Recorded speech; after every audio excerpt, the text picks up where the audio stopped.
The J&K Police has threatened legal action against BBC over its report on press freedom in Jammu and Kashmir, asserting that it follows high standards of professionalism. The Jammu and Kashmir Police called out misreporting of facts and slammed BBC for unabashedly following biased line in its reporting. In a statement, J&K Police said that the BBC article misreported facts on Fahad Shah, the Kashmir Wala founding editor, against whom a trial, remember, is already on, and the court has already framed charges under the UAPA. The statement further adds that quotes of unidentified journalists have been placed in the BBC article to bolster non-existent claims of state overreach against journalists. This, in fact, came in response to BBC article titled "Any Story Could Be Your Last." In the article, the author claimed she spoke to journalists in J&K and has investigated allegations against the Indian government. She accused the government of running a sinister campaign to silence press, also claiming that 90% of the journalists she spoke to were summoned by the police at least on one occasion.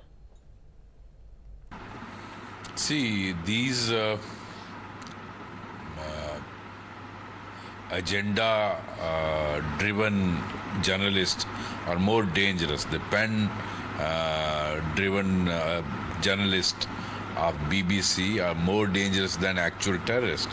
They promote terrorist actions, they are sympathizers, and what this article I was seeing, the journalist of BBC is criticizing J&K Police for action against Fahad Shah. Such a person who has been sporting terrorism. The J&K Police is duty bound to take action against such people.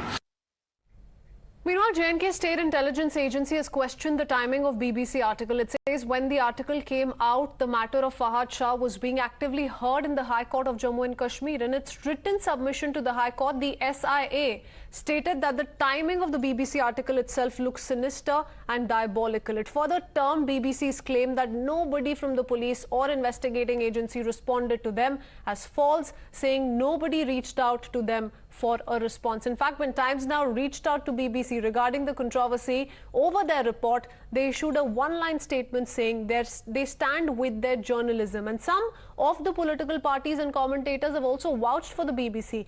National Conference leader Omar Abdullah lauding the BBC's detailed account of state of press in Kashmir. He alleged that newspapers have now simply become government press notes and publishers, and even cartoonists are afraid to lampoon those in power. Well, the BBC is not any WhatsApp university-based media house. It's the media house owned by the British government. And by issuing a statement against the BBC, the SIA has actually pushed our central government, the Modi government, to an awkward situation. I mean, our government, the Modi government, has always maintained that no media person or media house has ever been targeted for having discharged his or her professional duties as a journalist. We have even a case against the BBC, but that is about the violation of foreign exchange laws. So by issuing a statement against the BBC and particularly that reporter, the SIA has pushed the Modi government into an awkward situation, and it's thus condemnable. See, I'll tell you one thing.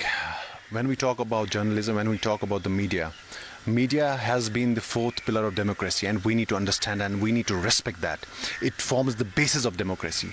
And talking about our national media, our media which is in India, if you see the world ranking, our media, Indian media, stands on 167th number out of 170 countries, and it's a big, it's a big jolt to our democracy. If you're one of the strongest pillars has been compromised, so it's a big. So talking about these journalists which has been behind the bars, so everybody needs to have a right.